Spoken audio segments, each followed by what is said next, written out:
আগেকার দিনে যখন মানুষের জন্ম পরিচয় কোনো এনজিও বা সরকার ভিত্তিক লেখা হতো না, তখন পারিবারিকভাবে তাদের জন্ম পরিচয় সাল তারিখ লিখে রাখা হতো।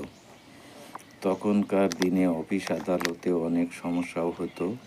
অনেকে রেজিস্ট্রি অফিসে যেয়ে বাপের নাম পরিচয়, যার জায়গা জমি আছে তাকে বাপ বানিয়ে অনেক সময় অংশীদার হয়ে যেত, এবং যে প্রকৃত অংশীদার সে একটু বুদ্ধিতে কম হলে সেই জমি আর ফেরত পেত না।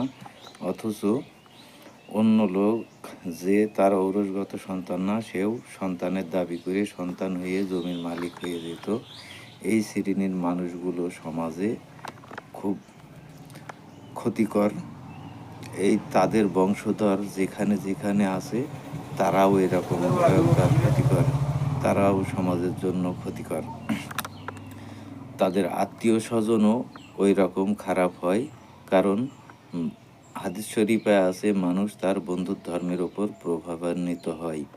তাই যারা খারাপ তাদের সাথে খারাপ মানুষের আত্মীয়তা বা অন্যান্য সম্পর্ক গড়ে ওঠে, আর যারা ভালো তাদের সাথে ভালো মানুষের সম্পর্কই গড়ে ওঠার সম্ভাবনাই বেশি থাকে।